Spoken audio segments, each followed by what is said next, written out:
mulai dari urusan kalau misalnya memang seorang istri ini sudah terbiasa mendapatkan privilege untuk mendapatkan pembantu yang menyiapkan makanannya, maka suami juga punya kewajiban untuk menyiapkan pembantu. Suami juga punya kewajiban untuk menyiapkan pembantu, mencukupi semua yang memang menjadi kebiasaan dia saat dia masih menjadi seorang perawan begitu.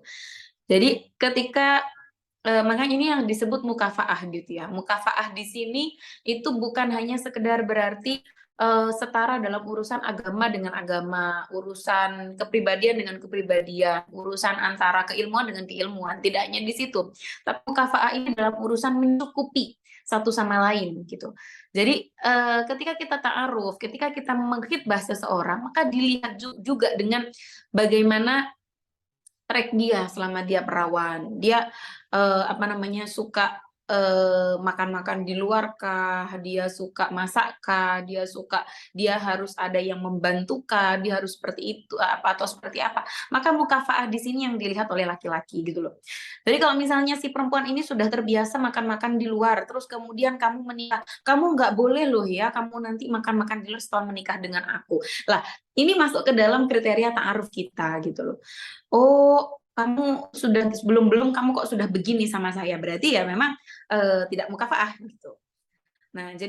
Nah, kalau misalnya dia berbuat apa, kebiasaan saya seperti apa, dia menerapkan apa, tapi saya ridho dengan keputusan dia, saya ridho diperlakukan seperti itu, misalnya, monggo, monggo, monggo saja, karena seperti di awal saya bilang, konsep dalam berumah tangga itu intinya antarodin gitu ya, siapa yang ridho gitu. Kalau kamu tidak ridho dengan kebiasaan yang hilang ketika kamu sebelum menikah, maka suami harus mencukupi. Tapi kalau istri ridho, ada hak-hak yang dia hilangkan ketika sebelum dia menikah, ketika kamu berumah tangga itu ada yang terhilangkan, monggo gitu. Jadi intinya seperti itu. Kemudian wayaksuha idaktasa, dan juga memberikan sandang, memberikan pakaian bagi seorang istri apabila si suami juga berpakaian. Intinya makanan antara suami dan istri tidak boleh tidak sama, harus sama. Apalagi misalnya ada kemudian si suami misalnya keluar makan-makan dengan teman-temannya, maka istri pun mendapatkan makanan yang sudah dimakan oleh suami gitu. Jadi nggak boleh kemudian suami kemudian keluar jalan, dia meninggalkan kewajiban istrinya, dia di rumah, kemudian pulang-pulang dia nggak membawa apapun, tangan hampa seperti itu. Lah hadisnya begitu, ayut imaha ida makan apa istrimu makan itu gitu. Wayak suha idaktasa, kamu pakai baju apa, suami istrimu juga harus pakai baju yang seperti itu, yang setara dengan yang kamu pakai, gitu, harus seperti itu. Jadi ini harus saling menyesuaikan. Bukankah kita hunna libasul lakum wa antum libasul lahun gitu kan. Jadi kalau misalnya memang aku pakaian kamu, kamu pakaianku, nggak boleh saling kedodoran dong. Aku kedodoran makaikan baju di kamu, kamu kekecilan makaikan baju di aku, itu kan nggak boleh seperti itu, harus fit gitu ya. Aku pakai apa, ya kamu harus pakai itu, harus sama. Aku pakai brand ini, kamu juga pakai brand ini, harus sama, harus saling menyesuaikan gitu. Termasuk kalau misalnya si istri sudah terbiasa hidupnya sederhana misalnya, kemudian menikah dengan seorang suami yang suaminya ini harus punya citra yang bagus di dalam masyarakat, maka si istri tugasnya juga harus menyamakan gitu. Harus menyamakan, harus mengkufukan dirinya seperti itu. Si istri orang awam menikah dengan seorang gus, maka tugasnya seorang istri harus memantaskan dengan si suami, ilmu mana yang belum saya pelajari, apa yang tidak saya kuasai, itu harus memantaskan seperti itu. Jadi harus saling memantaskan sama satu sama lain. Wala yadribal wajha wala yuqabbiha wala yahjuru illa fil mabit. Ini sudah kita bahas kemarin bab nusyuz itu. Oke. Nah, terus kemudian ada hadis lagi, ayyuma rajulin tazawwaja imra'atan 'ala ma qalla minal mahri aw kathura laysa fi nafsihi ayyu addiya ilaiha haqqaha akhadha wa lam yu'addi haqqaha laqallahi yaumil qiyamati wa zanin. Ini hadis tentang mahar. Hadis tentang mahar. Jadi ketika ada seorang suami akan menikah, ada seorang calon suami akan menikahi calon istrinya, kemudian dia harusnya membayarkan mahar. Jadi Tidak ada ketentuan, teman-teman, bagaimana mahar itu seperti apa. Tapi jangan kemudian menjadi hadis loh. Ini hadisnya juga maudhu. Sebaik-baik perempuan adalah perempuan yang meminta mahar sedikit. Itu salah. Bahkan Gus Baha pun bukan salah, bukan saya kemudian menyalahkan hadisnya, bukan. Tapi ini salah dalam pemahaman, salah dalam memberikan interpretasi. Jadi Gus Baha itu ngomong, jadi Gus Baha pernah bilang gini, kalau misalnya seorang laki-laki itu memberikan mahar kepada seorang perempuan yang solihah, yang sudah terbiasa sholat, kok dia memberikan mahar seperangkat alat sholat, itu penghinaan. Lah, ngapain dikasih alat sholat lagi? Lawang saya alat sholatnya sudah banyak, ngapain gitu loh. Jangan kemudian menjadikan alasan seorang istri tidak menuntut, maka akhirnya seorang istri penurut, makanya kemudian laki-lakinya memberikan sekadarnya. Tidak boleh seperti itu. Seperti yang saya katakan, oke, perempuan yang baik mungkin dia tidak akan mempersulit, tapi laki-laki yang baik juga tidak boleh pelit, gitu kan begitu. Jadi tidak boleh pelit dengan mahar, meskipun si perempuan tidak nuntut, tapi kita harus memberikan sekadarnya. Bagaimana caranya melihat sekadarnya? Tanyakan pada keluarganya. Keluarga-keluarganya, lihat background-nya, tanyakan, oh background keluarganya dia itu menengah ke bawah atau menengah ke atas. Maka, nah ini sekarang mindset kita. Kalau misalnya kita mendatangi walimah misalnya, walimah kepada teman kita yang kurang ekonominya kurang bagus misalnya. Terus kita memberikannya dengan hadiah yang untuk orang-orang kalangan ekonomi bagus, ekonomi ke bawah misalnya. Jadi misalnya temanmu penjahit, terus ketika dia menikah kamu hadiahi dia seperangkat alat jahit. Ya nggak gitu gitu. Di rumah dia alat jahit sudah banyak sekali. Kamu kasih karena dia memang anak anak penjahit, maka kamu berikan misalnya satu voucher misalnya menginap di hotel mewah misalnya. Apa yang belum pernah dia miliki seperti itu. Lah, begitupun sebaliknya, kalau misalnya kamu mau datang ke walimahnya orang yang sudah kaya, semuanya serba ada, kamu berikan yang dia tidak punya. Apa yang tidak punya? Misalnya ya satu set jarum jahit, misalnya kan begitu gitu loh. Jadi jangan malah kemudian teman kamu yang yang sudah punya jarum jahit berapa set seperti itu, kamu kasih lagi karena dia suka. Nggak gitu juga konsepnya, guys, gitu ya. Termasuk seperti itu juga perempuan gitu ya. Setelah dilihat perempuannya itu baik, solihah, terus akhirnya kamu kasih aja dengan sebisa mungkin yang kamu kasih, dia orang yang sederhana, kamu kasih yang biasa-biasa saja, kamu kasih mukena biasa-biasa saja, nggak gitu. Karena dia sudah terbiasa hidup sederhana, kasih dia yang mewah. Gitu. Kalau dia orang sudah terbiasa hidup mewah, kasih aja, coba dia uji dengan yang sederhana-sederhana, kan gitu. Jadi jangan yang kemudian kebalik gitu ya. Nah, bagi ada laki-laki, kalau ada laki-laki yang harusnya dia memberikan mas kawin dengan baik, nah ternyata dia memang berniat untuk ketika dia menikahinya dia memberikan dengan tidak pantas, untuk tidak memberikan hak pada wanita yang telah dinikahi, berarti dia telah melakukan penipuan. Nah, jika dia memang berniat, jadi ada seorang laki-laki yang menikahi seorang perempuan, tapi dia berniat untuk tidak memantaskan sesuai dengan hak seorang perempuan ini. Oke lah, aku kasih sekadarnya, sesuai yang aku bisa, gitu. Sesuai yang aku mau, sesuai yang aku bisa, sesuai kemampuanku, begitu. Tidak mengharuskan, tidak mewajibkan, tidak memaksa dirinya untuk memberikan yang terbaik seperti itu. Maka ganjarannya bagi dia apa itu? Bila dia mati, sedangkan mas kawin itu tidak pantas bagi seorang perempuan ini, memberikan mas kawin yang tidak pantas dan itu sudah diniati di awal seperti itu, maka nanti di hari kiamat dia akan bertemu dengan Allah sebagai orang yang pezina. Karena dia sudah mengambil kehormatan seorang perempuan dengan cara yang tak pantas, dengan jalan yang tidak pantas gitu. Tidak membayar dengan semampu dia bisa gitu. Tidak memberikan mahar, memberikan hak seorang perempuan ini dengan sekuat yang dia bisa. Nah, maka orang yang seperti ini ketika dia memang sengaja, maka dia nanti akan dibangkitkan dalam kondisi seperti orang yang berzina, begitu. Jadi ayat-ayat hadis seperti ini harusnya juga diketahui oleh para laki-laki. Ya, kemudian ada hadis lagi, inna min akmalil mu'minin imanan hasanuhum khuluqan wa altafuhum bi ahli. paling sempurnanya seorang mukmin laki-laki adalah mereka yang baik akhlaknya dan lembut kepada keluarganya. Jadi tidak sembarang-sembarang kemudian memukul dan sebagainya begitu nggih. Jadi seperti itu. Kemudian hadis dari Rasulullah, khairukum li ahli wa ana khairukum li ahli. Jadi memang melakukan perbuatan baik itu memang yang paling lebih dituju pertama adalah istri dan anak.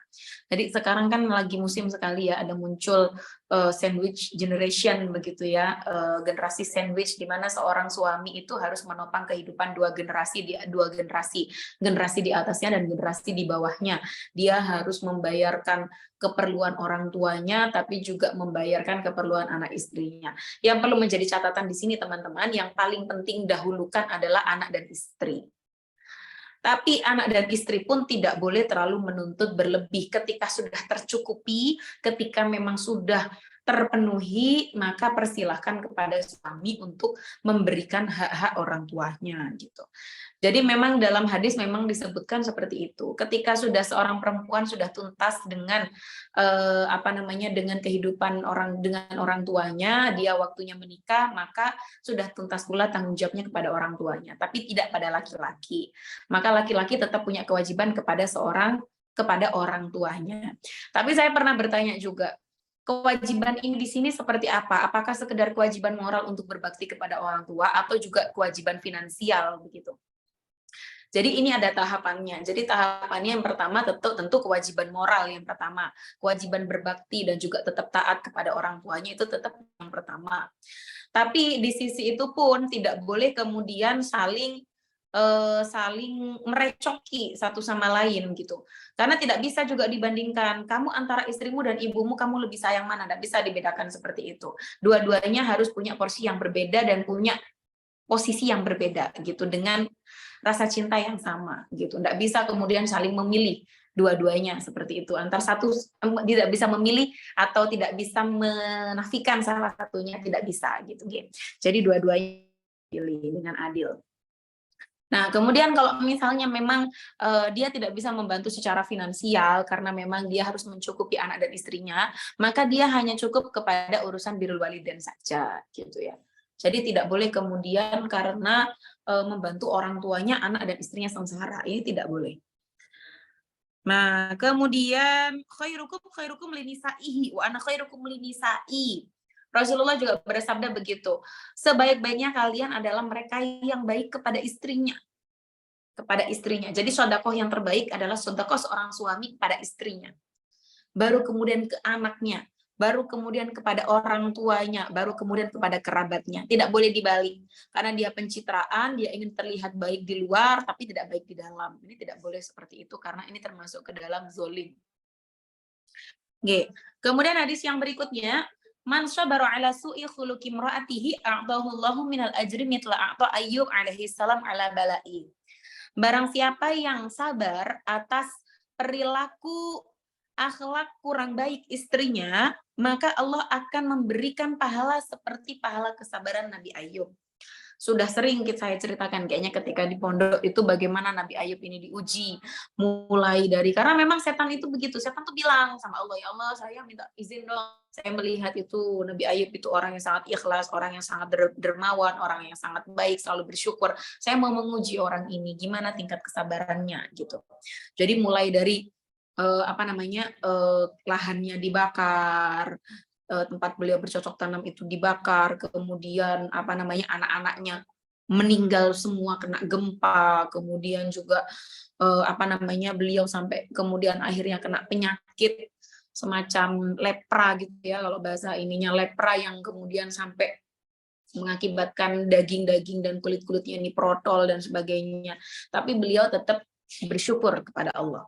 Jadi seorang laki-laki yang diuji dengan akhlak kurang baik istrinya dan dia sabar atas itu, dia tetap baik, dia tetap mau idhatul hasanah, tetap menasihati dengan baik, dia tetap sabar, maka dia akan mendapatkan pahala seperti pahala Nabi Ayub atas kesabarannya, atas ujian-ujiannya gitu ya. Lah kan enak toh gitu ya, tinggal sabar gitu. Tapi sabar itu, maaf,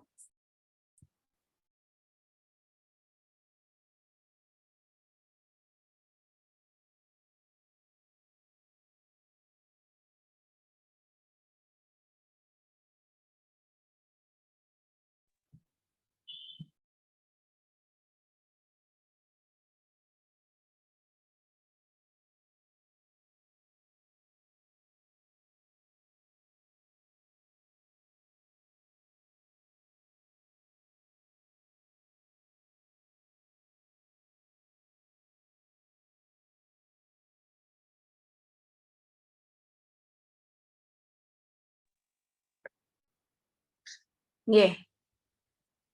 Jadi, begitu. Jadi kalau ini nggih. Nah, apa ya mau ya, tutun ndi mau ya. Jadi kalau misalnya, jadi enak toh kalau misalnya hanya sekedar sabar, tapi bukan gini, bukan berarti kemudian sabar itu caranya ditinggal gitu ya. Oke lah aku sabar wis ngadepin kamu nggak bisa lagi, aku nggak tahu wis tak tinggal weh gitu ya. Bukan begitu gitu ya. Jadi cara menghadapi permasalahan dalam rumah tangga jangan asal sekedar meninggalkan saja. Bagaimanapun istri itu adalah kewajiban seorang suami. Bahkan kalau perlu istri itu harus diajak kemanapun, tidak boleh asal meninggalkan begitu saja. Jadi kalau misalnya, apa namanya, kemudian dengan cara sabarnya itu dia meninggalkan, ini salah. Nggih. Jadi tetap harus dihadapi, diajak ngobrol, dikasih tahu caranya gitu. Saya jadi teringat tadi tuh pas waktu siang tadi ya, Aisyah itu sudah mulai rewel gitu, minta makan, nangis-nangis karena dia habis sekolah, sekolah pertama dia lapar dan sebagainya. Nah, kalau misalnya kita hadapi anak seperti ini dengan, "Aduh gak usah dirungokno wis tak tinggal wae wis," kayak gitu misalnya ya. Nah, itu ya dia nggak akan paham gitu, dia nggak akan paham, "Aku harus bertahan kah? Aku harus gimana?" Padahal itu sudah jam 11 tapi dia sudah nggak kuat. Jadi, apa yang saya sama suami lakukan, saya sama Gus lakukan apa, tiba-tiba terus kita ajak bercanda ngakak-ngakak, "Ayo main kartu," gitu, "ayo main kartu, ayo gini gini," ya kita hadapi gitu. Kita hadapi, akhirnya dia juga ikut main kartu. Lama-kelamaan dia akhirnya, azan," gitu, "oke makan," gitu kan. Jadi dia nggak kerasa. Makanya sebagai seorang suami dan istri juga seperti itu, gitu loh. Jadi hadapi, pelan-pelan hadapi, ajak ngobrol dengan enak. Hidup itu terlalu indah untuk dibuat sepaneng gitu ya. Jadi jangan sepaneng-sepaneng menghadapi hidup, apalagi menghadapi antar suami dengan istri. Ya wis, diajak ngobrol, diajak guyu, diajak ngakak, seperti itu. Jadi ojo jangan kemudian dikit-dikit marah gitu ya. Emangnya dia tuh siapa gitu ya, bukan hewan peliharaan kamu juga gitu yang terus kemudian kamu asal-asal kamu dikit-dikit kamu marah, dikit-dikit kamu pukuli begitu nggih. Oke, termasuk juga, suami harus bertanggung jawab karena juga istri sudah berniat dengan niat yang baik dia mau untuk kamu ajak tinggal di rumah dia, di rumah kamu, maka kamu sebagai seorang suami juga harus memahami gitu ya, "Ini resikoku, aku membawa kamu maka aku harus menjadi pelindungmu," gitu. Nah, kemudian ada sebuah cerita juga dari seorang sahabat, seorang laki-laki yang ingin dia sowan kepada sahabat Umar bin Khattab.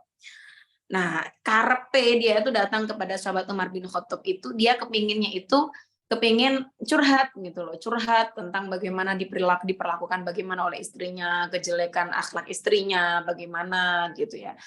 Nah, nyampe di depan rumah, ternyata dia mendengar Sayyidina Umar tuh malah waktu itu diomelin gitu, diomel-omelin sama istrinya, dimarah-marahin sama istrinya.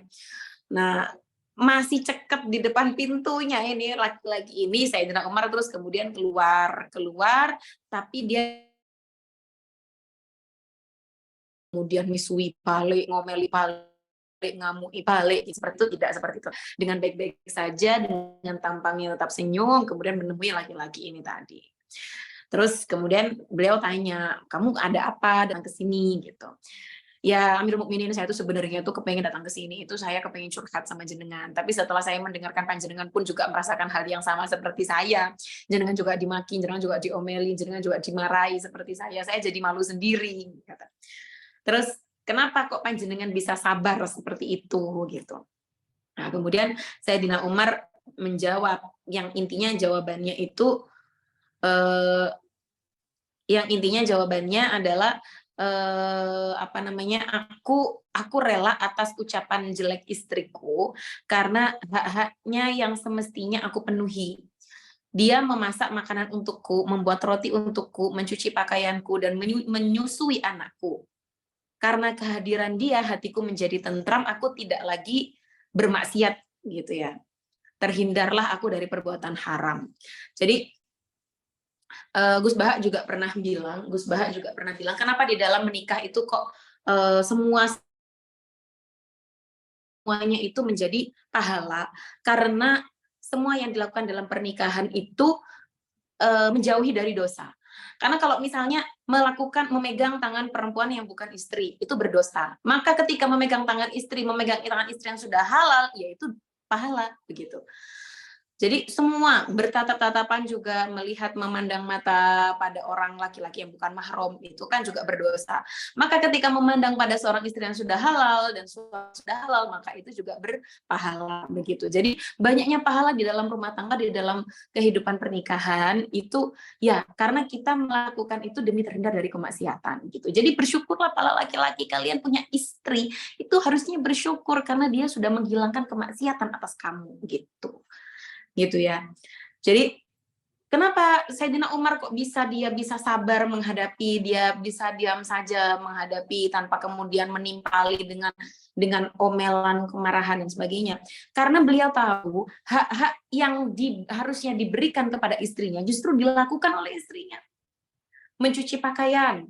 Jadi tadi kan di awal sudah disampaikan waksawi idaktasa gitu ya, tadi ayut imahu ida to'ima wa yaksuha idaktasa. Jadi apapun yang mengenai tangan dan mengenai papan itu semuanya menjadi tanggung jawab seorang suami. Bahkan mencuci baju sekalipun itu tanggung jawab seorang suami. Gitu teman-teman, harusnya seperti itu. Jadi melondrikan itu tugasnya suami. Pakai uang siapa? Uang suami. Mencarikan buruh cuci, tugas suami. Mencarikan pembantu, tugas suami. Mencuci piring, tugas suami. Semua. Jadi apapun yang urusan dengan sandang, pangan, dan papan, itu semuanya menjadi tanggung jawab suami. Begitu. Makanya kenapa Sayyidina Umar kok diam saja? Karena beliau merasa istrinya sudah berkorban banyak hal, sudah memasak sesuatu yang harusnya memasak itu tugas saya. Sudah mencuci baju yang harusnya mencuci baju itu tugas saya. Sudah merawat anak yang seharusnya merawat anak itu juga tugas saya. Dia lakukan itu dan sekarang waktunya saya menerima hak saya. Saya siap dia omeli. Begitu. Jadi ya begitulah. Nih. Jadi menyusui anak sekalipun, karena tugas menafkahi anak adalah tugas seorang suami. Jadi ketika kita memberikan makan anak dengan ASI yang kita berikan, maka kalau kita mau jadi orang perhitungan, mengasihi itu pun bisa kita minta bayaran gitu. Kok kemudian kita menyapu rumah sekalipun, itu juga sebenarnya bisa kita minta bayaran, karena itu tugas seorang suami harusnya yang kemudian kita lakukan. Tapi karena kita melakukannya dengan ridho, disilahkan. Tapi ya gitu tadi ya, kalau misalnya kita ridho, nah itu dikomunikasikan, Mas, aku itu nggak biasa cuci piring, aku belum pernah belajar cuci piring, ngalem banget, ini tugasmu, gitu loh. Jadi kasih tahu gitu ya. Jadi ini memang harusnya laki-laki juga paham ini gitu ya. Jadi kemudian tidak menjadikan kemudian di dalam patriarki itu ya wis laki-laki itu duduk manis gitu, yang perempuan yang semuanya yang serba-serba, enggak gitu konsepnya. Kemudian hadis yang terakhir, waman sabarat ala su'i khuluqi zawjiha a'tahallahu minal ajri mithla thawab asya imra'a fir'aun. Barang siapa seorang perempuan yang sabar atas perilaku kurang baiknya atau akhlak kurang baiknya seorang suaminya, maka dia akan mendapatkan pahala seperti pahala seorang Sayyidah Asia istri Fir'aun. Sayyidah Asia istri Fir'aun itu kan di KDRT seperti apa oleh Fir'aun. Kemudian bahkan di penghujung beliau meninggal pun juga karena diketahui beliau beriman kepada Allah, maka akhirnya disiksa dengan ditimpa batu besar. Tapi yang teman-teman harus tahu, ternyata karena pahala beliau yang kuat pada imannya, Sayyidah Asia itu ketika akan disiksa dengan batu besar, beliau itu berdoa kepada Allah, ya Allah tunjukkan kepada saya akan dapat apa sih ya Allah, kalau emang saya dapat istana di surga, tunjukkan saya supaya saya bisa bahagia. Akhirnya ditunjukkan sama Allah, ini rumah masa depan kamu di surga, seperti ini kamu akan mendapatkan nikmat di surga. Setelah itu beliau tersenyum, beliau hilang rohnya, meninggal, baru setelah itu beliau ditimpa dengan batu yang besar, sehingga ditimpa dalam batu besar itu dalam kondisi beliau sudah meninggal, tidak merasakan sakit. Seperti itu. Jadi pahala seperti itu yang akan kita dapatkan kalau kita bisa bersabar gitu, sabar. Film Suhito itu teman-teman ya, Jadi bersabar itu bukan berarti kita diam perlakuan, tapi kita berusaha untuk pelan-pelan membuat perubahan supaya perlakuan itu mulai menjadi kebiasaan yang baik, mulai menjadi kebaikan gitu. Oke. Jadi bukan diam itu diam saja atas perlakuan, tidak melakukan apapun, tidak solutif, tapi kita tetap melakukan proses lewat doa, entah itu mengajak komunikasi, entah itu apa seperti itu. Ya, kalau misalnya seperti Firaun itu kan sudah wis kata-kata kewong wis kayak iso diapii gitu kan. Nah, kemudian ampun itu ya.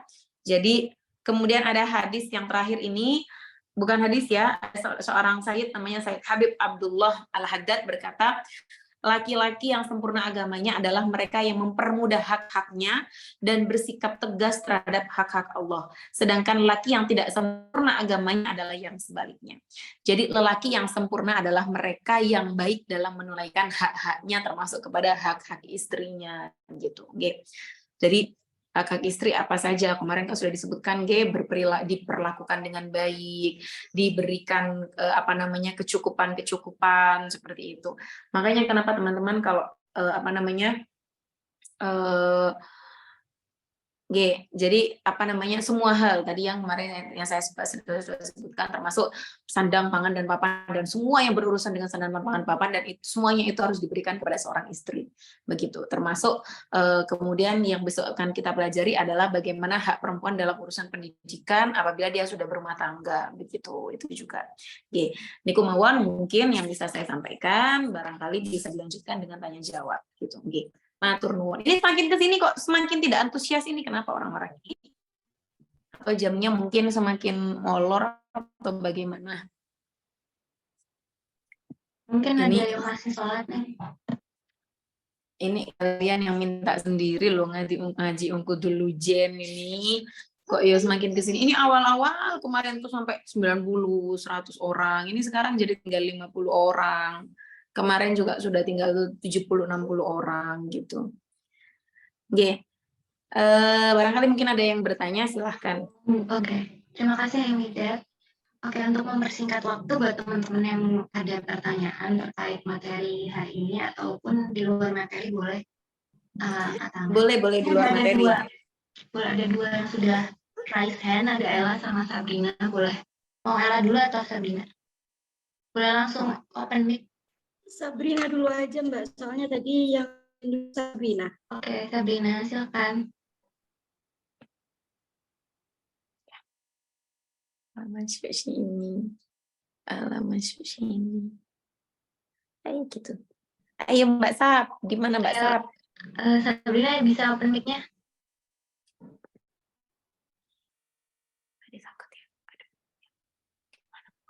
Assalamualaikum warahmatullahi wabarakatuh. Waalaikumsalam warahmatullahi wabarakatuh. Kamu sedang di mana, di toko ya? Enggak, Neng izin bertanya.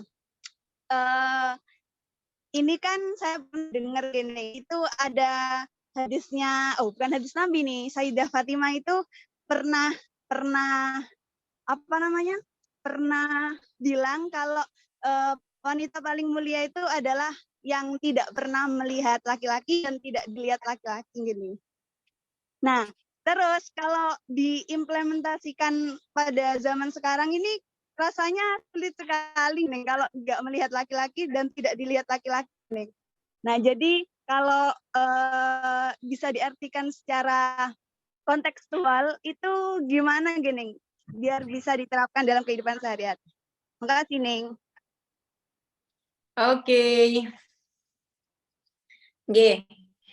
Kalau misalnya sekarang yang mungkin bisa kita terapkan karena mungkin kalau di zaman Sayyidah Fatimah Mbak.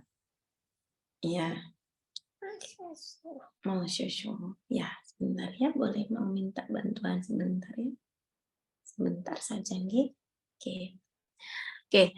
Jadi kalau misalnya dari secara tekstual memang seakan-akan memang tidak boleh terlihat secara dohron wa ma'nan gitu, luar dalam dohron wa batnan itu juga tidak boleh terlihat. Tapi sekarang kalau misalnya katanya sabar dulu. Iya, kan sabar sebentar ya. Ikut mama sebentar, sabar di sini ya. Habis ini Mama ambilkan susunya. Oke? Ya. Jadi kalau misalnya sekarang, Adik, tadi katanya mau sama.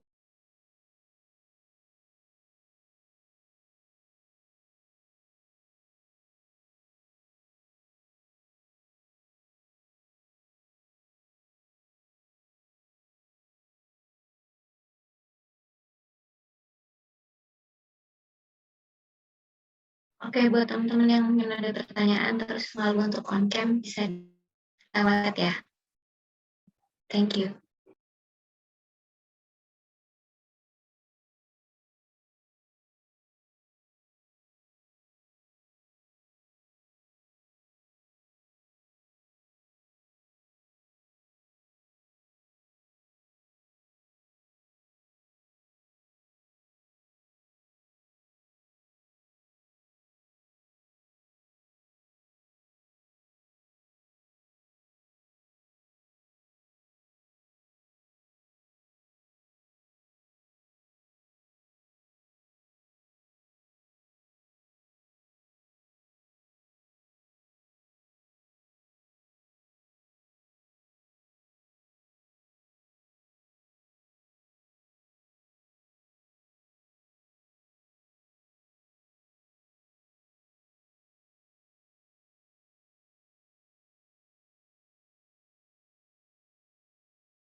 Oke, maaf saya lanjutkan lagi. Jadi kalau misalnya secara dan makna mungkin sudah relevan di dalam di Indonesia karena memang Indonesia secara zahir saja sudah menganut secara aurat dan dalam muamalah itu sudah tidak saklek dengan Imam Syafi'i. Kalau Imam Syafi'i itu kan memang seluruhnya memang sudah tertutup seperti itu, seperti menggunakan niqab dan sebagainya. Tapi kalau kita kan masih sering mencampurkan gitu, jadi tidak secara zahir, tidak boleh terlihat wajahnya, tidak boleh terlihat ini, tapi lebih kepada maknanya. Tidak boleh terlihat aib dan auratnya, begitu. Jadi tidak boleh melihat aib dan auratnya. Jadi sudah sudah lebih dalam lagi karena kita relevansikan dengan apa yang terjadi di muamalah di Indonesia seperti itu. Jadi ya kalau misalnya seperti itu beliau sah saja mengatakan. Jadi gini teman-teman, kalau misalnya kita dalam syariat itu tentu harus melihat tradisi dan tradisi dan nilai-nilai yang dianut di dalam masyarakat sekitar gitu. Jadi tidak bisa kemudian hadis saklek kita terapkan seperti itu tuh nggak bisa. Jadi harus dilihat teks konteksnya dan juga dilihat teksnya seperti apa gitu. Jadi kalau misalnya menggunakan hadis tadi, maka kita bisa membacanya dengan tidak boleh saling memperlihatkan auratnya masing-masing gitu. Karena yang seperti kita ketahui aurat itu ya mana gitu ya. Jadi tidak boleh saling memperlihatkan aurat dan aibnya masing-masing. Begitu yang lebih mungkin bisa kita lebih bisa logis lah kalau misalnya diterima di masyarakat kita seperti itu. Gitu ya Sabrina. Mungkin Sabrina ada tanggapan atau sudah cukup? Mungkin ini sama seperti kemarin yang disampaikan Lulu itu ya. Nih pencilaan itu sebenarnya seperti apa seorang perempuan pencilaan. Kalau misalnya hanya sekedar perempuan aktif kok dibilang pencilaan, ya itu salah. Mbak ini Mas. Lah terus perempuan mau mbok suruh apa? Mau mbok suruh duduk, anteng, tenang, ngono ya lemu gitu kan. Jadi ya jangan kemudian masa terus kalau pencilaan itu nggak boleh berarti perempuan nggak boleh senam, perempuan nggak boleh jogging, perempuan nggak boleh olahraga, ya salah gitu ya. Kamu terlalu saklek saja memaknai apa gitu ya. Jadi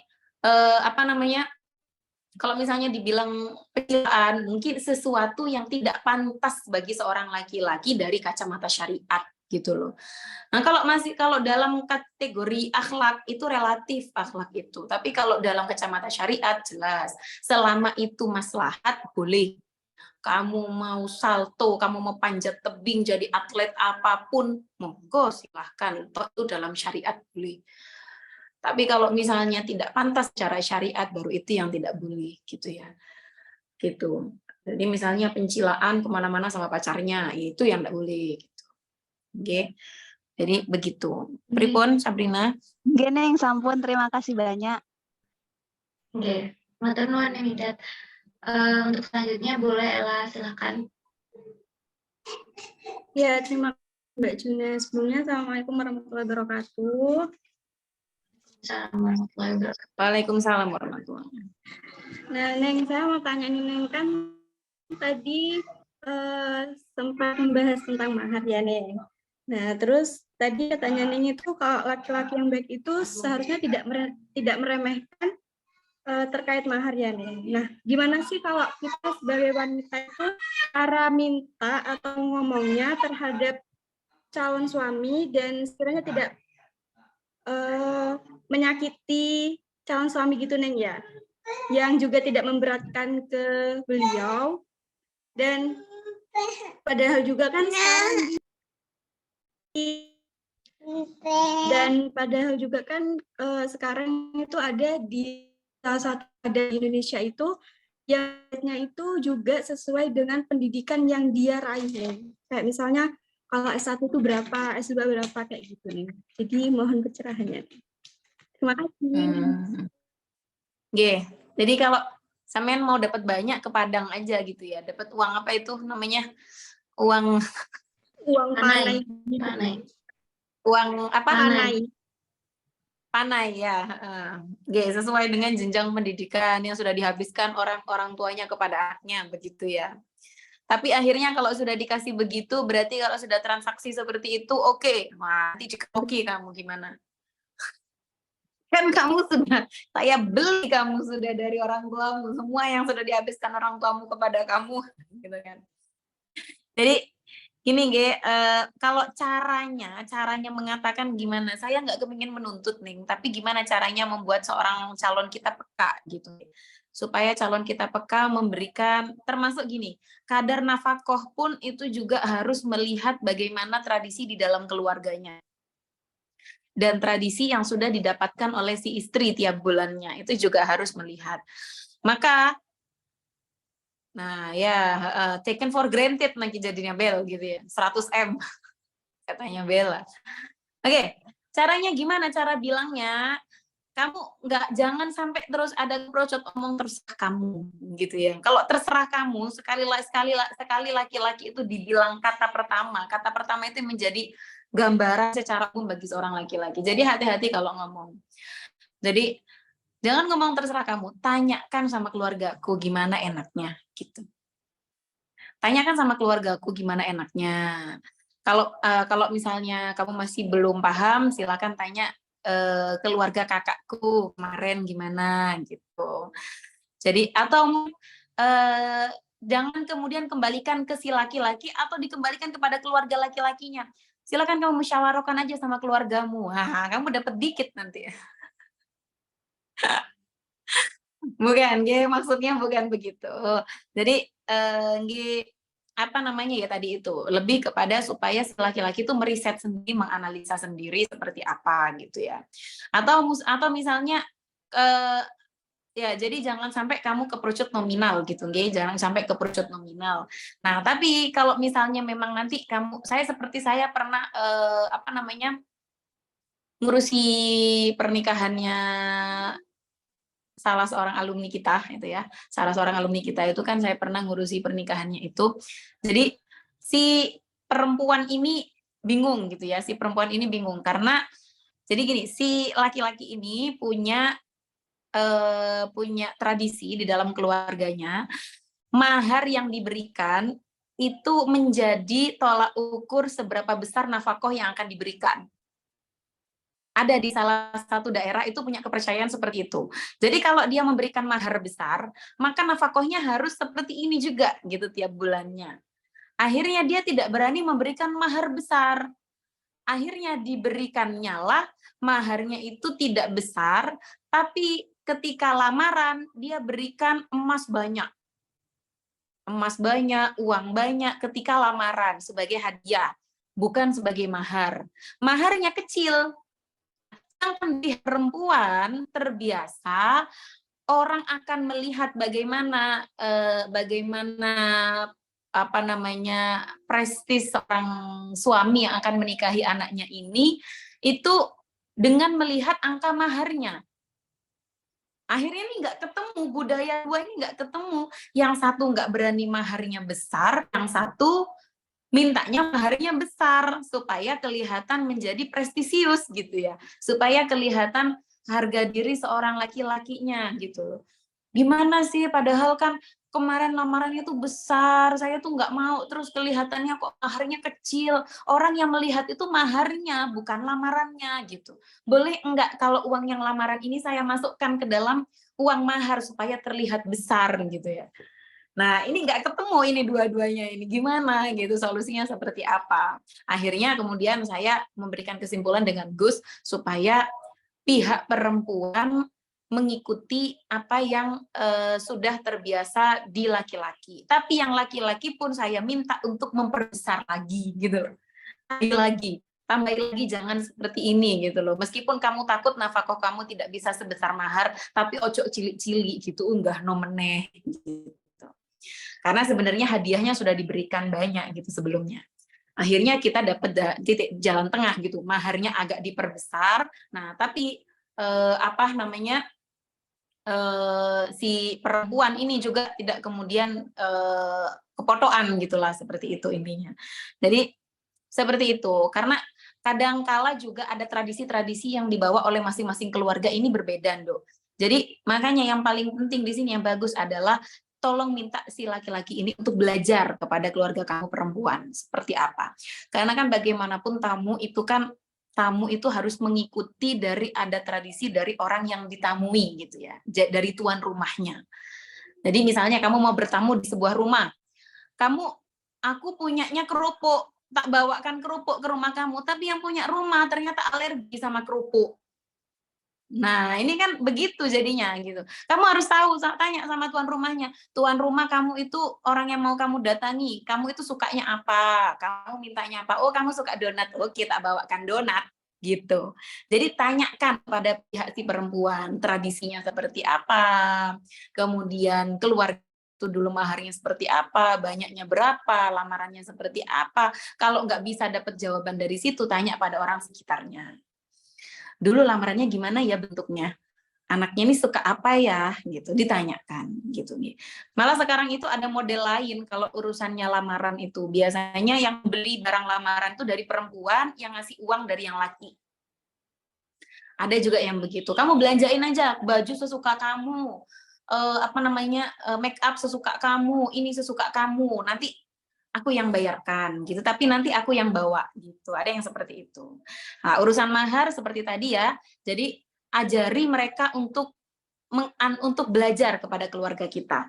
Coba tanya ke orang tuaku, silakan tanya ke kebiasaan keluargaku seperti apa gitu. Nggih. Gitu El. Iya, Nggih. Neng. Oke. Ada Anissa di sini, Nis. Nggak pengen tanya kamu, Nis? Sudah mendekati kamu. Nggak pengen nanya sih, cuman gini loh Neng, permasalahan agak berbeda pendapat itu seringkali terjadi ya Neng. Misalnya nih, upload sosial media. Bagi saya, upload sosial media itu kan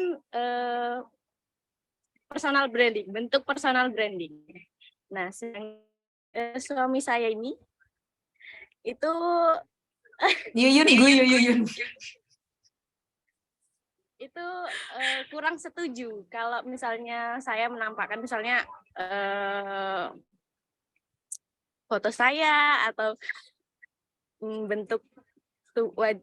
bentuk wajah saya atau wajah saya yang ada wajah saya itu nggak suka gitu nih.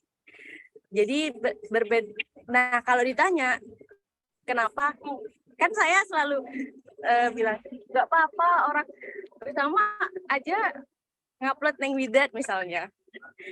Neng Widat juga ngupload Gus Ama gitu. Tapi beliau ini bilangnya, iya tapi coba Habib Ali pernah nggak misalnya posting istrinya gitu.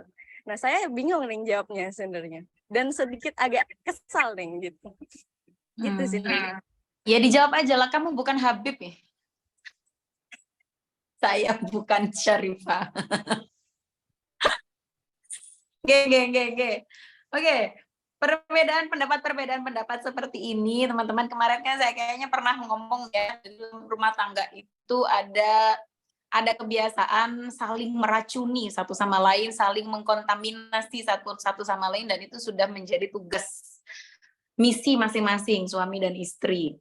Siapa yang seperti itu loh, Henry dan Meghan ya, Henry dan Meghan itu kan gitu kan. Orang-orang kan melihat kan, ini yang menang ini Amerika apa Inggris gitu kan. Yang meracuni yang menang ini yang mana? Akhirnya yang menang Amerika kan gitu. Nah, makanya ini memang harus saling meracuni bagaimana siapa yang lebih kuat mindsetnya begitu. Jadi seperti saya sama suami. Jadi sebenarnya saya tipikalnya orangnya itu oke sekali saya upload foto atau apa. Semakin kesini saya semakin ikut gaya berpikirnya Gus sama. Isin lah, mosok diupload gini kan gitu. Hubungan itu ojo sering diumbar, kok hambar kayak gitu. Akhirnya semakin kesini saya semakin ngerem. Sekarang saya yang teracuni oleh Gus Sama. Akhirnya saya sampai sekarang mana sampai pernah menemui foto saya sendirian. Untuk flyer itu hampir semua rata foto saya sama begitu semuanya karena saya malu untuk foto. Jadi dia berhasil meracuni saya. Gitu.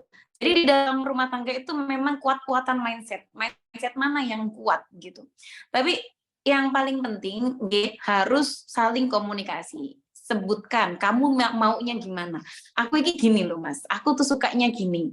Sukaku itu memang upload, sukaku itu memang gini, apalagi juga pekerjaanku urusannya dengan riasan dan sebagainya. Ini memang urusanku dan aku happy gitu. Aku seneng dengan ini. Sampean apa nggak suka aku seneng gitu. Sampean nggak suka aku seneng. Aku juga suka sampean seneng. Toh sampean juga aku kasih hak sampean untuk belajar. Sampean suka belajar. Sampean suka gini. Sampean kasih hak gitu. Kan hakku begini. Apa aku boleh dapat hak gitu. Jadi komunikasikan dengan enak, komunikasikan dengan baik gitu ya. Jadi utarakan kalau memang ini kamu suka dan boleh nggak aku melanjutkan? Atau kalau misalnya memang aku dikasih rambu-rambu, tolong aku kasih rambu-rambu. Misalnya rambu-rambunya seminggu sekali lah. Oke, aku tak upload seminggu sekali. Atau rambu-rambunya misalnya yang penting wajahnya kelihatan dari samping. Oke, tak upload dari samping gitu. Yang penting ajari aku tuh bertahap gitu loh. Ajari aku tuh bertahap, jangan langsung gitu. Seperti itu. Jadi intinya seperti itu. Oke, yang pertama, ayo belajar saling meracuni mindset satu sama lain. Kalau memang mindsetnya bagus silahkan diracuni satu sama lain. Yang kedua memang ya belajarnya bertahap gitu. Jadi jangan langsung frontal. Kamu harus seperti istrinya Habib ini gitulah. Ente tutup Habib, aneh pun bukan Syarifah gitu ya. Jadi ya jangan saling menuntut juga gitu ya. Jadi kalau mau menuntut kesempurnaan ya kita yang menuntut juga harus sempurna gitu. Oke. Begitu Nis, oke. Jadi komunikasikan dengan baik. Lah kamu belum coba pillow talk sih. Pillow talk. LDR nih. LDR nih. Lah ya itu makanya. Belum selesai kamu masalahnya.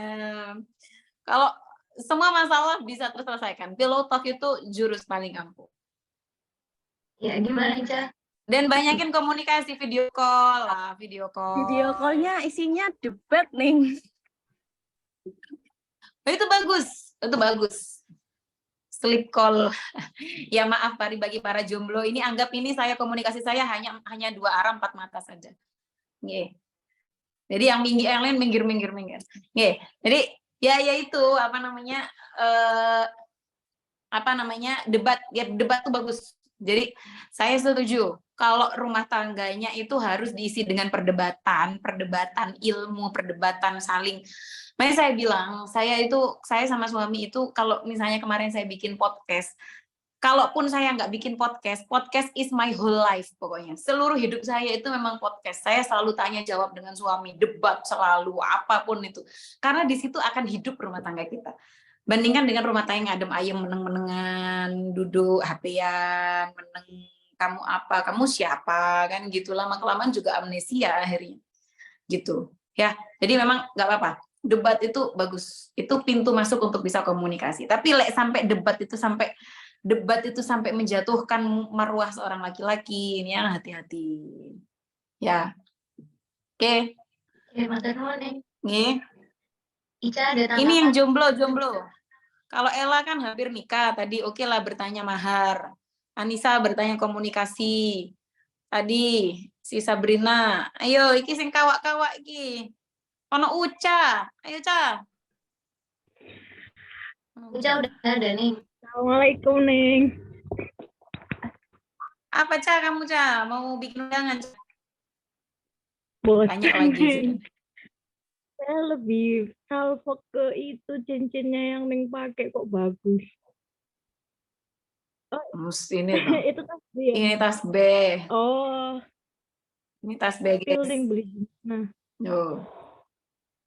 Sudah pernah saya spill, kamu sih jarang lihat IG saya. sebenarnya mau tanya itu sih, Neng. Sekarang di dunia maya, khususnya di Twitter itu lagi rame terkait seorang ibu itu harus selalu mengalah ke bahkan suami ataupun ke anak. Jadi saya melihatnya itu selalu mengalah, kayak misalnya ada 2 potong ayam di meja makan. Kita pasti sudah bisa menebak bahwa 2 potong ayam itu pasti dikasih ke suaminya dan ke anaknya, sedangkan ibunya sudah dipastikan pasti mengalah gitu loh nih. Terus yang saya tanyakan itu gimana ya caranya mengomunikasikan bahwa seperti yang di kitab Kuku Dulujen tadi yang seperti Neng sampaikan itu, bahwa sebenarnya kita tuh harus setara dengan suami kita, terus suami juga harus memberikan nafkah terhadap istri anak. Tapi dengan kasus-kasus di Indonesia yang mungkin sekarang banyak wanita yang sudah bisa mengomunikasikan, bagi saya itu sebuah privilege ketika seorang perempuan itu sudah bisa mengkomunikasikan apa yang dia mau, apa yang dia kurang suka dan sebagainya. Tapi tidak bisa kita bohong bahwa masih banyak loh perempuan itu yang ada di adat atau tradisi yang menganggap ya seperti itu, kayak sifat naluriah aja gitu loh untuk mengalah, dan ya seperti yang saya tadi sampaikan. Nah, maksud saya gimana ya cara menanggapi hal-hal seperti itu, karena ya itu nggak bisa dibohongi kalau di Indonesia itu juga masih banyak perempuan-perempuan yang masih takut untuk bahkan sekadar untuk mengomunikasikan hal-hal sepele dengan pasangannya kayak gitu-gitu. Itu sikap kita sebagai perempuan itu gimana?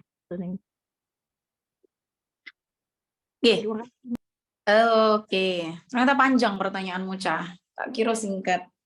Oke, jadi yang pertama, guys, seperti yang tadi disampaikan, kalau misalnya ada 2 potong ayam, terus di meja makan, pasti dipastikan seorang ibunya pasti mengalah karena itu untuk suami dan anaknya.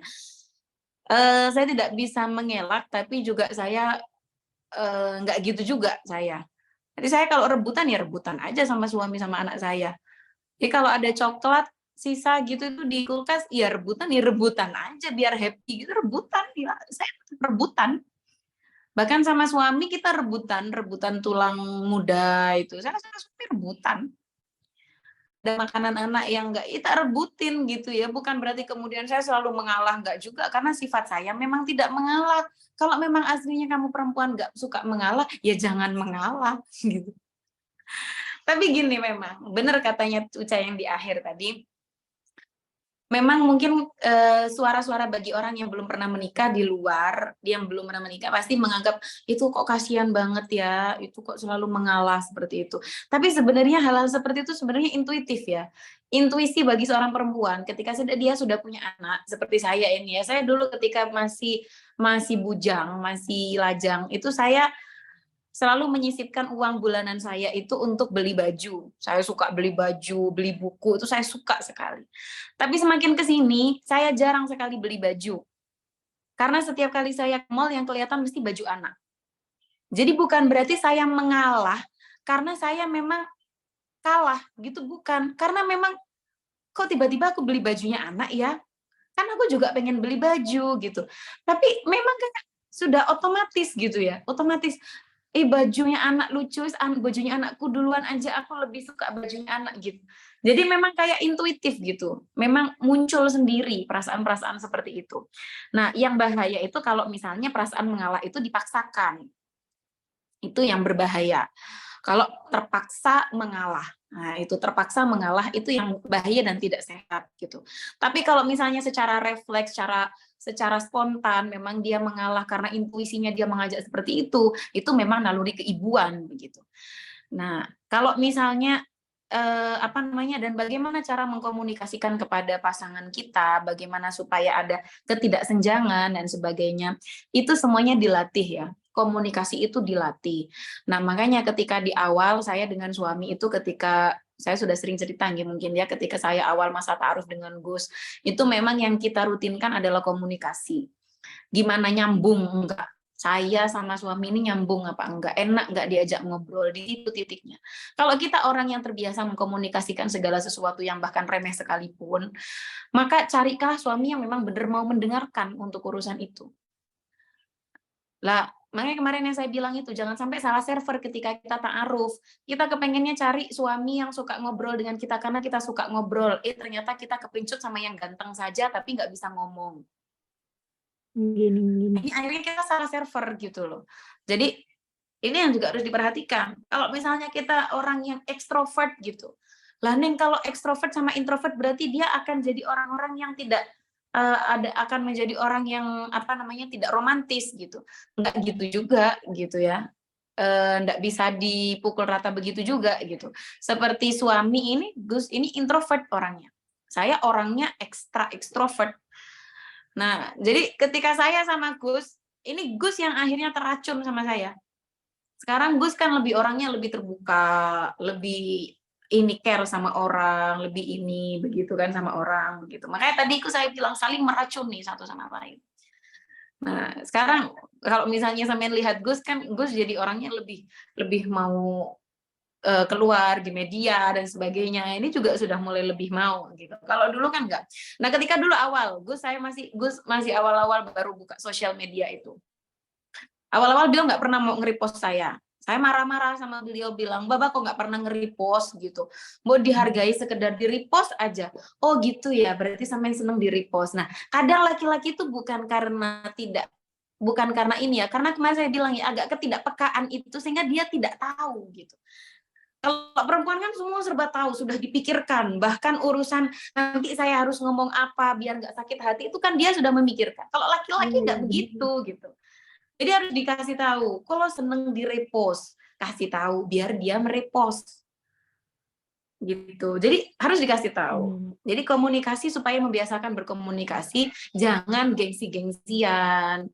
Aku tak nunggu kamu romantis, baru aku romantis. Mau sampai kapan? Sampai kiamat nggak akan dapat.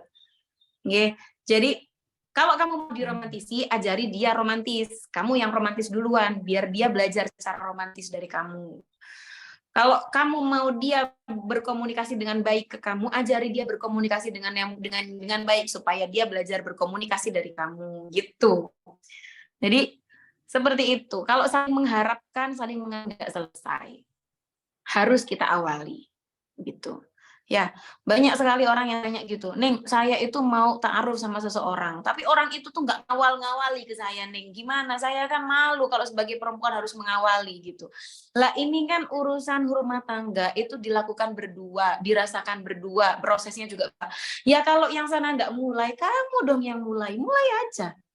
Toh Sayyidah Khadijah juga yang pertama kali nembak Nabi, nggak masalah. Apa yang salah? Sayyidah Khadijah yang pertama kali ngelamar Nabi, lah terus kenapa kalau misalnya kamu mau melamar duluan? Enggak masalah. Gitu. Ya. Jadi Iya, Neng. kebaikan itu saling mengusahakan, tidak saling mengandalkan. Oke. Nggih. Oke. Jadi note-nya itu ya, Neng, harus cari suami yang bahkan untuk mengobrolkan hal-hal remeh itu kita bisa. Iya. Kalau kamu sifatnya seperti itu, cari yang memang nyaman kamu ajak ngobrol. Oke. Kan kadang perempuan itu nggak butuh solusi, tapi butuh didengarkan. Jadi, kalaupun memang nggak harus dia memberikan solusi yang pas buat kamu, setidaknya dia mau mendengarkan ocehan kamu, kan gitu. Oh, tak coba aku ngomong 1 jam, dia masih mau mendengarkan. Oh, oke, kamu masuk kategoriku. Haha, gitu loh. Nggih. Nggih. Terima kasih, Neng Widat. Nggih, gitu, sama-sama. Nggih. Matur nuwun Neng, karena waktunya sudah habis, melebihi waktu. Kita bisa akhiri. Mungkin untuk Neng Widat bisa memimpin doa penutup nih. Nggih, kita tutup dengan doa surah bacaan Kafatul Majlis, tapi sebelum kita tutup dengan bacaan doa bulan puasa. Nggih. Bismillahirrahmanirrahim. Alhamdulillahirabbil alamin. Allahumma shalli wa sallim ala sayyidina Muhammad wa ala ali sayyidina Muhammad.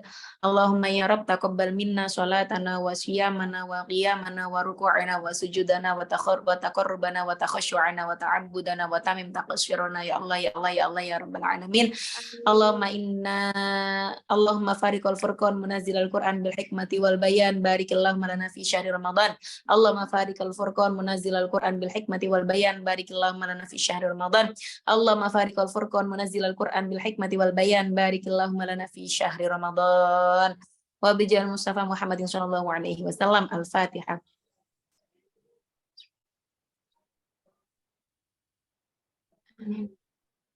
Subhanakallahumma bihamdika asyhadu an la ilaha illa anta astaghfiruka wa atubu ilaik. Wassalamualaikum Waalaikumsalam Warahmatullahi wabarakatuh. Ada sesi foto katanya. Boleh teman-teman on cam. Ayo, Almas sudah ya? Ya. Slide 1, 1, 2, 3. 1, 2, 3. 1, 2, 3. Slide 2. 1, 2, 3. Slide 3. 1, 2, 3. Sudah, Mbak? Oke, terima kasih Almas, terima kasih Neng Widat. Terima kasih, sama-sama. Assalamualaikum warahmatullahi wabarakatuh. Salam. Waalaikumsalam warahmatullahi wabarakatuh.